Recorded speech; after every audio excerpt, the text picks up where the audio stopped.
I'm very, very happy to introduce all of you to today's episode of the Cyber Exchange. So what's the Cyber Exchange? The Cyber Exchange is the official podcast of CyberX. Now, today is a particularly special episode, not just because of the amazing panel that I'm going to introduce in a second, but because today's episode is coming at you live from the Western Harbor Castle. The reason why we're here is because today is a CyberX event. The event is Canadian Women in Cybersecurity. How awesome is that? We do have some people here. If you are a woman, if you are in cybersecurity, if you kick ass for a living, please give yourself a round of applause. Awesome. And you know what? And before I get into today's topic and what we're in today's panel, I just want to talk a little bit about the actual event that we're at, Canadian Women in Cybersecurity, very near and dear to my heart. 20 years ago, I got my start in cybersecurity. And before that, I knew people who were telling me, yeah, I was in IT, I was in hardware, I was in software. I worked at Chuck E. Cheese. So, if any of you guys have been to Chuck E. Cheese in Mississauga in the late 90s, you would have saw me. I was the mascot walking around patting kids on the head. And it was a woman that gave me a start, a woman that trained me, that guided me. And so much so, I was actually very pleasantly sheltered with the guidance that I got from women in cybersecurity. It was only years later I actually found out that there wasn't a lot of women in Canadian cybersecurity. I didn't even know this because I was so sheltered, and I was always surrounded by women that were guiding me and training me.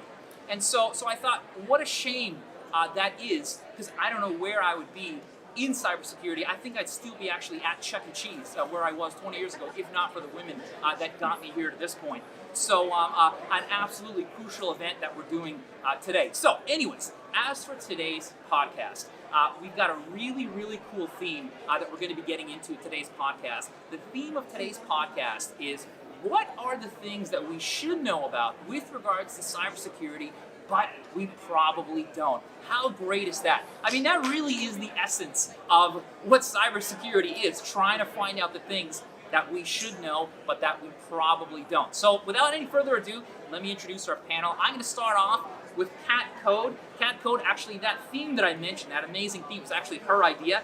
Kat Code is a data privacy expert. She's the founder of Binary Tattoo. She specializes in employee education and guiding companies through global data privacy regulation and compliance. Give it up for Kat Code. Kat, thank you for joining us. So next, I'm going to introduce Lisa Lorenz. Lisa is the Director of Transformation Strategy at Zscaler. She has spent over 20 years in information security, focusing on security connecting users to applications via enterprise solutions and internet standards. Please make some noise for Lisa. Lisa, thank you for joining. Next, I'm going to introduce Sherry Rumble. Sherry is a Senior Information Security Officer at the Department of National Defense. How cool is that? She has 29 years experience in information technology and cybersecurity, including 22 years serving in the Canadian Armed Forces, rocking some awesome Army fatigue. Let's give it up for Sherry. Sherry, thank you for joining us. And last, but definitely not least, I want to introduce Diana Kelly. Diana Kelly is the Cybersecurity Field CTO at Microsoft. She's been in IT for 30 years, with almost all of that time focused on IT and security. Let's give it up for Diana Kelly. Please, thank you for joining us, Diana. So what I'm going to do is, to start us off, I want to do some level setting, guys. So we talked about the theme. The theme, of course, is what are the things that we think we should know that we probably don't. But I want to start off, before I dive into the theme, I want to level set a bit. And what I want to level set on is, I want to level set on the difference between threats and vulnerabilities. So what I mean by that is, a lot of times when I'm talking to an organization about their cybersecurity strategies and they're telling me things that are bothering them, they might say to me, Danny, I got a lot of very specific threats coming after my business. And when they describe it to me, what they're actually describing is not threats at all, but rather what they're describing is they're very much describing vulnerabilities. Sometimes some people will say to me, Danny, I've got some very specific vulnerabilities I want to talk about. And then when they break that down, I realize, no, actually, you're not talking about vulnerabilities. What you're actually talking about is you're talking about threats. So I thought, you know what? Before we do anything, why don't we level set and why don't we talk about the difference between threats and vulnerabilities? Now, after hearing everyone's brief bio that I read, knowing that we have somebody that has spent any time with the Canadian Armed Forces, who better to start off with a question of threats versus vulnerabilities? Sherry, what are your thoughts? In simple terms, what's the difference between the two? Well, I mean, a threat is any type of attack surface or person or whatever that's actually going to exploit any type of gap or vulnerability that you have in your systems or in your assets. So a vulnerability is a gap or a what I would consider to be a bit of a concern that you have that maybe you haven't patched your systems, maybe you have not taken the technology steps or the training, education, and awareness steps in your programs for security to mitigate any of the threats that you might actually have. So in other words, what you're saying is the threat is, in the most simplest of basic terms, and I like to be a very simple guy, the threat is the bad thing, and the vulnerability is our weakness to that bad thing. Absolutely. Right? Would you agree that what I've noticed is for a lot of industries and a lot of markets, in many ways, the threat almost seems to be the same thing. It's the cyber criminal. The vulnerabilities tend to get specific depending on the industry and the market. Your thoughts on that? You agree, disagree? I agree somewhat, but we also have things called insider threat. We Yep. also have issues in which we're talking about threats within, systems, assets, or anything that's exploitable, as well as the attackers. So we have to also think about the employees and the clients and all the other things that you're working on to minimize those threats. Yeah, love it. Kat, before we got started, before the show actually began, you and I were chatting it up a bit, and you were talking to me about some thoughts. Did you want to add anything with regards to threats versus vulnerabilities? The only thing I have is the Explain Like I'm Five version, which is the Three Little Pigs. So, I love it. Okay, yeah, you got all ears. Your threat is your wolf, and your vulnerability is the fact that you built a house out of straw. Oh my God, yes, brilliant. Brilliant. There you I go. love it. I love it. Okay, fantastic. So now that we've level set, let's get into some of the questions that address today's theme. What I want to talk about is I want to talk about solutions. And I've got two wonderful solution organizations, that are to the right of me. So I want to talk about what is a great solution that an organization should have with regards to cybersecurity, but might not have thought about. Diana, let's start with you on that. Yeah, so oftentimes companies don't realize that cybersecurity tools aren't just about cybersecurity itself. A lot of it is about understanding what you have in the organization and what you're doing with those tools in the organization. So asset management is actually a critical part of cybersecurity. We tend to think, what's my SIEM, what's my antivirus, or my endpoint, detection and response. But overall asset management, knowing the assets that you have, and specifically component assets in your security lifecycle. Because as we're developing software, we're not always developing every line of code originally within our organizations. Very often we're using reusing wonderful services, microservices, component libraries. There's a lot of wonderful, people have done a lot of work, you don't have to always reinvent the wheel, but as we create these composed solutions, we're potentially creating a different kind of attack surface. So asset management across the organization and component lifecycle management within the software development lifecycle. No, I love it. Phenomenal, very detailed answer. Thank you very much. Lisa, what are your thoughts? I'm going to go a slightly different direction on that and say a great security solution is a solution that enables an organization to solve a business problem in a secure way. So security needs to be an enabler of the business rather than a restriction on the business. So a great security solution is one that enables change, enables transformation, enables accomplishing something that you need to do without introducing a new attack surface, without leaving yourself open to a new attacker, but in a way that gets something done. Yeah, no, nothing worse than when you put something in place and it's so secure you can't actually get any work done. I'm sure we've all felt those kind of pains. And then your users try to route around it. And then the users try to route around it, and now you're not doing anyone any good. I'll throw in there one of my thoughts, although I don't know if I'm allowed to ask myself the question, but I'll throw in my thought on this. I'm a big fan. One of my favorite cybersecurity solutions is actually not even cybersecurity, but it's cyber insurance. There was an organization that I was working with many years ago. I've told this story to death many, many times on LinkedIn, so you probably heard it a couple of times. There was an organization that I was working with. They suffered a breach. The bad guys stole $2 million. And I was just thinking, statistically speaking, based on their size, based on what the bad guys took, I'm like, yeah, you know what? There's no way they're coming back from this. Like they're done. But it turns out they had cyber insurance and they got that money back. And I thought, wow, like, this is a phenomenal way to financially recover from something. And I thought, certainly a great tool to have in a kit bag. So keeping that in mind, so we talked a bit about solutions and what are some solutions that we're not thinking of. But now I want to switch, similar theme, but I want to talk about ways of thinking.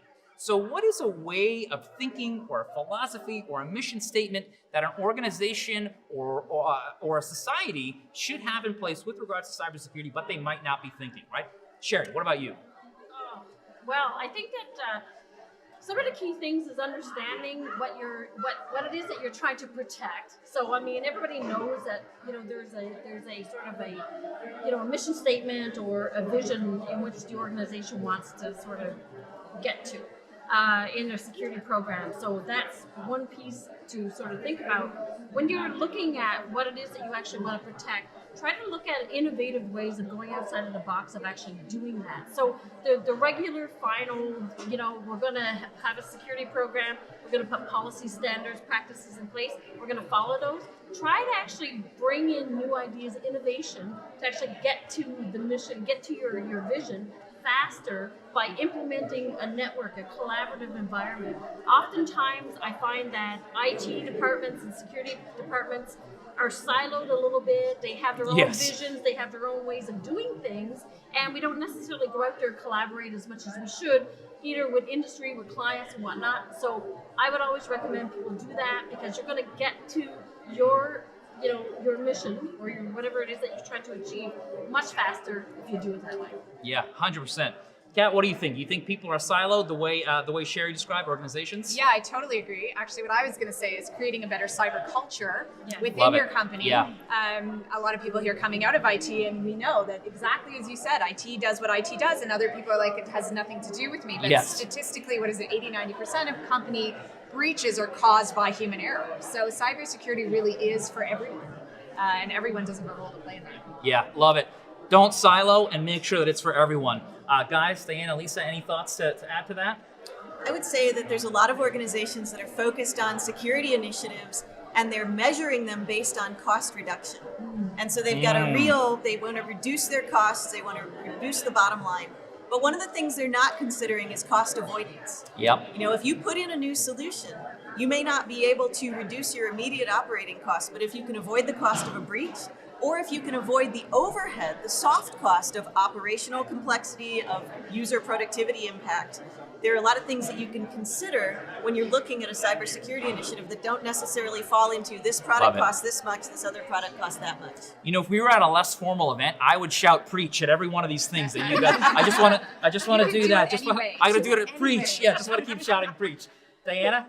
Yeah, just to underscore that security awareness, piece is that it's very easy to say, our people are mistakes. The problem is the carbon-based life form and the keyboard, right? But look at, if you flip that around a little bit, there are first responders too. So when you create this very systemic, institutionalized approach to security, and everybody feels like this is my responsibility, they become your first responders. They see something amiss. They're going to tell the help desk immediately, and that could actually be your leading indicator that there's something going on wrong in your network. I love it. Turning what some people call a weakness into a solution. Yes, sorry. If I can just tag onto that, Wendy Nather gave a great talk at RSA 2020 on the democratization of security. And it was exactly that. Security needs to work for everyone, because when security works for everyone, everyone participates in security. Yeah, love it. And I'm going to go off script here. I'm going to go off of something that you had said about, the human, what a lot of people will talk about, humans are your biggest vulnerability. And statistically speaking, yeah, I suppose there's truth to that.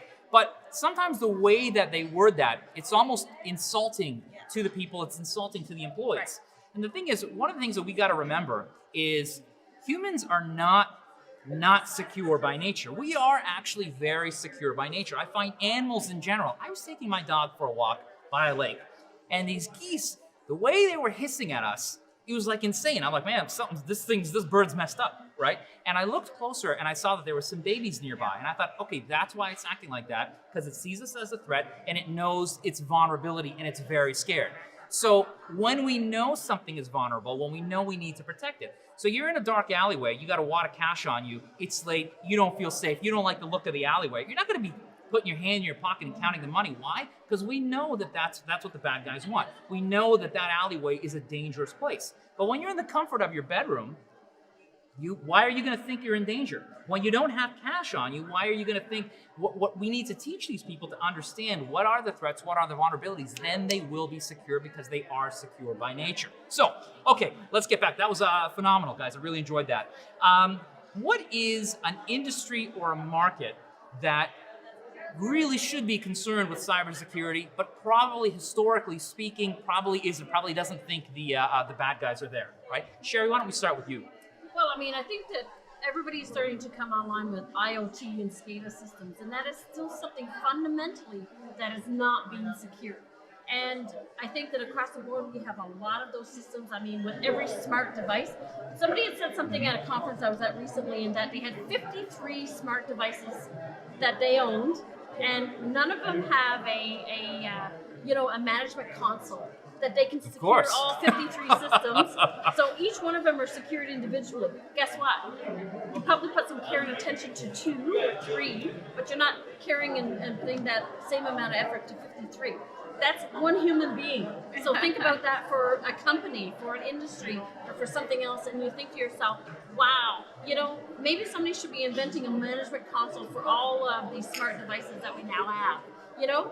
I don't know. Maybe there's some smart people in the room that'll do that. Let's find someone to do that. We'll find an investor. We'll make like $1 billion. Exactly. Yeah. So, I mean, there's a whole lot of areas, and that is something that we still need to focus our attention on, and we need to go there. So, we have those issues, but then also, how do we protect that? How do we actually, learn to manage that? Because we are living in a smart democracy now. We're living in a world where everything is connected. Let's try to figure out how we can actually manage their connected devices. Yeah, I love it. I'm going to give you one of those, preach. So I'm going to go to the opposite end now. Diana, what are your thoughts? Market or industry that should be concerned cybersecurity, but probably isn't? Nonprofits. Yes. Nonprofits. This is a really underserved area because nonprofits very often feel that who would attack me? I'm doing good. I'm trying to help. So they don't understand that they're very often, a lot of nonprofits are small businesses in addition to being not, so it's a small organization. So they may not have the resources.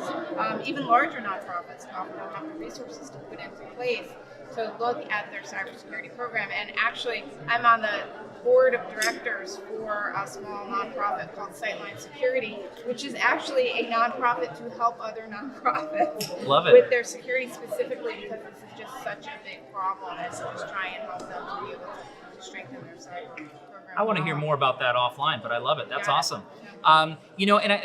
What you said ties so back to our theme. What is it that we should know that we probably don't? And that really is a big part of that. I always find, I tell people, the very fact that you think no one's going to come after you is exactly why they want to come after you. I think, a lot of times people will talk about how cyber criminals, it's an industry. These guys have a job. This is what they do.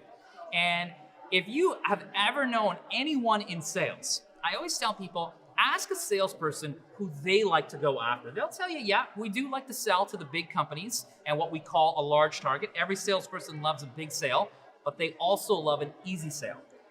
In, out, if I can get in one day, in and out, make my sale, make no mistake, the cyber criminals are approaching it with the exact same way. So a great point that you added there.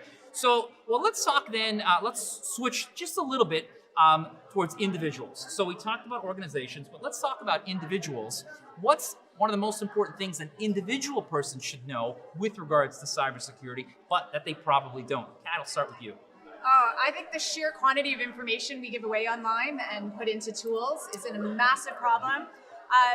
It's individually, it's not a big deal. Like if you go on WebMD and you search something and you watch something on Netflix and you go on a Tinder date. But I would say it's like asking your doctor and your best friend and your boss to get in a room together and talk about you. You wouldn't actually want them to share that information. So the problem in this day and age is that one company keeps buying another, and then that data gets shared. And so collectively, all of that personal identifiable information, that paints a bigger picture of you, and that's the issue. So just being very wary of, I'm using my personal information as a cost in order to get this service. Yes. Is that good value to me, or should I not be giving away my personal information in this case? Yeah. Lisa, sorry, you were saying it's currency? Personal information is currency. Absolutely. So, and that really is such a big part of it there. I think if there was one thing I'd want to say to somebody that's an individual is understand your data is worth a lot of money. When we don't think about it as money, again, humans are very secure when we know we're good at protecting our cash, right? You try to take cash from someone's hand, they'll hold on to it pretty tightly, right? You try to take their information, they'll willfully give it to you, right? Yeah. But if you make them realize that it's cash, right, then maybe they won't be so willfully able to give that up, right? So I always like telling people, one, know that you are 100% a target, and two, know what the bad guys are actually coming with regards to what they're coming after, which is, of course, your sensitive information. Anything else? Any final thoughts on that, Diana? Password vault, password manager. Never reuse your passwords. If you're at an enterprise, you're probably moving to passwordless, and so you're used to biometrics and things. But still, when you look at consumers and dealing, most of us have about 200 different logins, whether it's to our doctor's office, to retailers that we shop with. There are a lot of places to get to your insurance or your 401k information. Never reuse the password, and the only way to have strong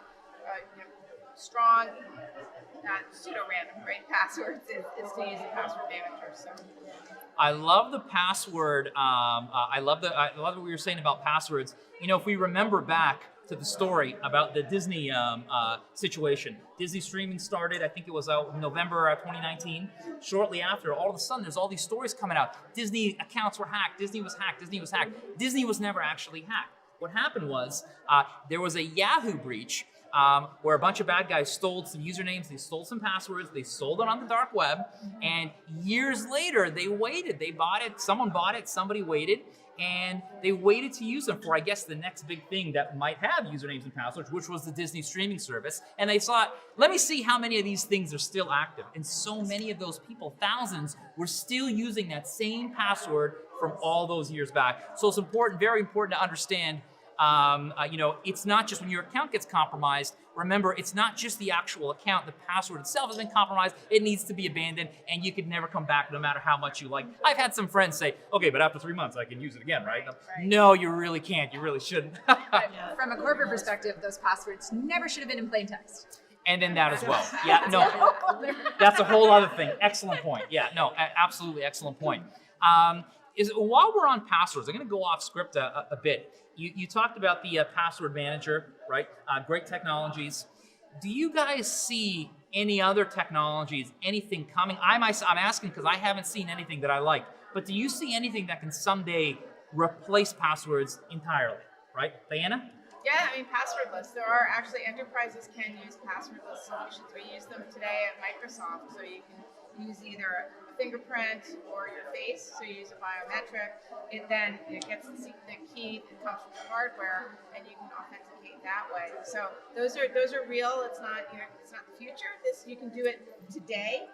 However, you do need to have an infrastructure in place that supports it. And right. A lot of what passwordless depends on is a very strong back end in terms of monitoring, conditional access, so that as people try to access more sensitive information, they make it step-up authentication, or as you're moving around and going from different networks to different devices. This, again, you need on the back end to be able to understand that. But passwordless is actually a real solution right now. I love it. I'm going to hit you up after the show. We're going to talk more about that. Lisa, what are your thoughts on that? I think for passwordless, especially with biometrics, it really depends on what your threat model is, because one of my interests is civil liberties and digital privacy. And there have been court cases that have determined that you have a lot more protection in something you know than something you are. It's completely legal for a police officer to put your finger on your phone to unlock your phone, but they can't force you to give up your rights to contain your information and not share your password. So there's a different level of protection under the law for different types of authentication. So I would say that moving to more like a multi-factor authentication, where you do have something you know and then something you have, gives you a different set of protection. So it really depends on what you're protecting against. I just want to make sure I heard that correctly. So if I use finger authentication to unlock my phone, and a police officer wants to get in my phone, they can force me to unlock it? Yes. Wow. Brianna Pfefferkorn, she's with Stanford. She's done a really good short talk on this, on the difference under I think it's the Second Amendment, but don't hold me to that because I'm terrible about that, for what your rights are, what you're protected under. Okay, phenomenal. Great to know. Obviously. Okay, awesome. So, Kat, you had, I think I know how you're going to respond to this because you had alluded to this in other answers, but I'm going to ask you outright, companies are spending millions, trillions over the years. They have spent trillions on cybersecurity technologies. Of course, we still have all kinds of trouble. What are your thoughts on that? It's people. Yeah, so technology is great and it is necessary. So I have a security system in my house, but if my daughter walks out the door and leaves the door open, it's completely useless. So we do have to have employee training programs in place, and again, cyber culture and all of that kind of stuff, but people have to know how to use the technology. Yeah. You know, hey, I got this house is built with unbreakable locks, unpenetrable doors, windows. You can't blow this thing up with a tank. How'd the bad guy get in? He rang the doorbell and I let him in. So, that's how it happens, Yeah. right? So Sherry, what tips would you provide to companies to be successful with the human element that Kat was talking about, the human element that's a problem? Well, I think that, have at least a basic security program, implement sort of technologies and everything to secure your spaces, but also it's the whole employee education, training, and awareness that's really critical. I mean, again, the same thing. You can have as much technology, you can have everything bolted down, you could have 5 layers of steel, but if you've got everybody inside that's actually not adhering to any type of security practices, what's the point? There's no point. One Phishing thing still works. yeah, exactly. I love that. No matter and what. one thing that I'll add to that, and this is something I suppose I could have mentioned earlier when I was talking about philosophies for companies. But one of the things that I'm really big on is encouraging organizations to not motivate through fear. Okay. What I see a lot of times when I get out in front of a business, I'll see the way some of these leaders will talk to their employees, and they'll say, if you click on the wrong thing, if you do the wrong thing, you're fired. I've seen some places that will say, if there is a breach, you're fired. Yeah. And I'm thinking to myself, when you don't empower, when you don't motivate by empowerment, but rather through fear, what you're going to do is all you're going to do is have people be embarrassed of anything they do, and no one's going to tell you anything. And you need to create a culture in which people actually report or self-report, or they actually report something if they see it, if they see social engineering or something like that that's happening, or if they actually know something bad has happened. There shouldn't be repercussions for reporting. Everybody's kind of scared of the security people. So we have a lot of candy and chocolate at the front door of my office. So that is sort of instills them to come in. Because if we can get them in the door, we can have a 5-minute conversation about security and privacy, and we can instill some sort of good practices. So we have these little tiny things that we actually get them motivated to come in the door, and we're like, we really don't bite. So come in and have a chat with us. And a lot of people are afraid to go to the security and the privacy teams and stuff because they're not sure what those repercussions might be if they actually report something. So create a culture of reporting and actually rewarding as a result of reporting. So I love it. it could be as simple as a chocolate, but hey, Candy listen, and chocolate. it's good. You've heard it from Candy's Sherry. Yeah. What if you think about what happened with Uber in 2015? That would have been probably the height of their popularity. No bad press really. They've had some bad press after 2015, but prior to that, no real bad press.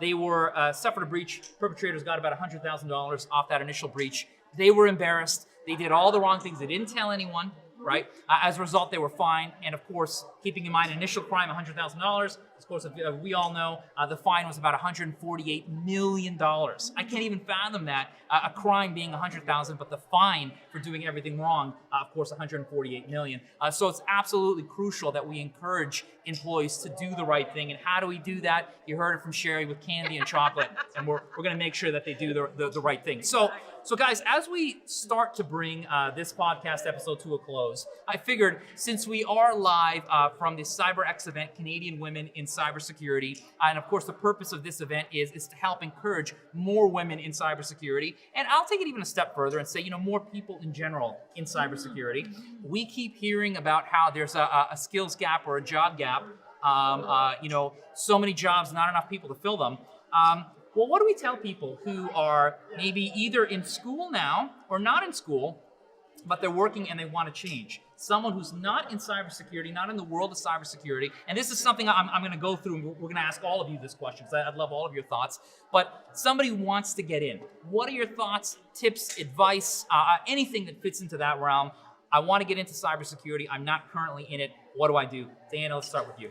So I'm a learn by doing kind of person. So I would strongly encourage them to go to some of the online training courses. And, Love it. There's a lot of interactive online training courses that people can take. Some of them for fee, some of them for free, some of them through university programs. But start to actually play around with the technology and get a sense for what part of cyber. There's a lot to do in security. It's a big problem to solve. So get a sense for what you really enjoy doing and what your aptitude is. But get your hands on the keyboard.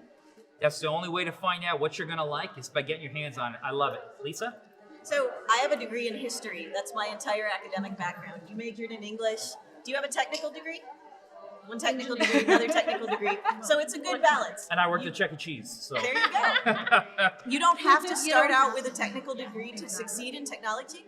And when you're looking for an opportunity, don't look at what you're qualified for. Look at what you're interested in. Think about what talents you bring to the table. If I had only ever applied for jobs that I was qualified for, I would be doing nothing like what I do today.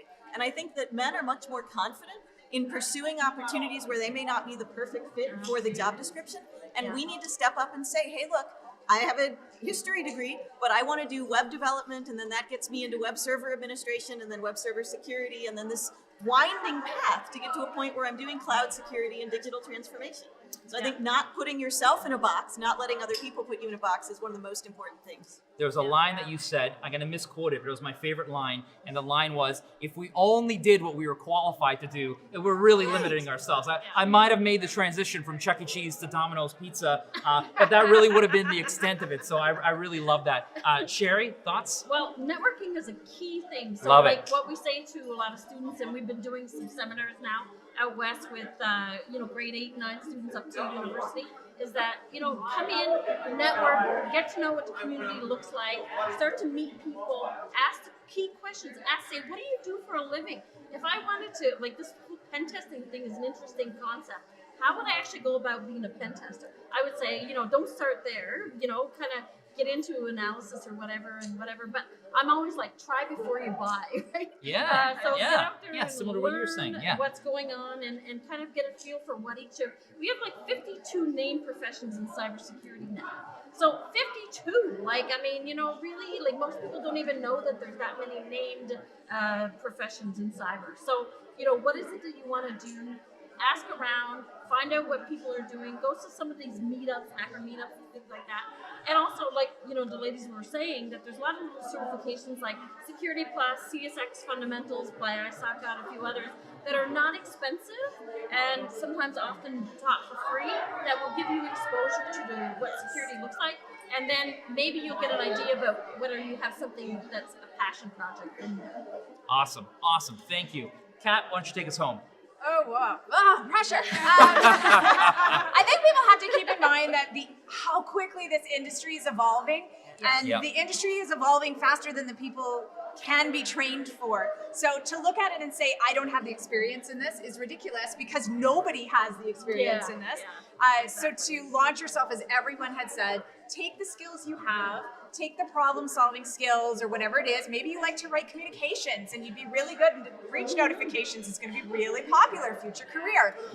So whatever that is, take the skill you have, look across this whole breadth of stuff, look at the online courses that you can take, and then see where that applies to you. But again, don't let it be a deterrent that you don't have the background in this, because nobody does. Okay, fantastic. Well, thank you guys very much. Thank you to our live audience. Thank you to those who are going to be watching this. On behalf of Sherry, Kat, Lisa, Diana, myself, Danny, thank you guys, and I hope you guys enjoyed the show. On behalf of Cyber Exchange, have a wonderful day.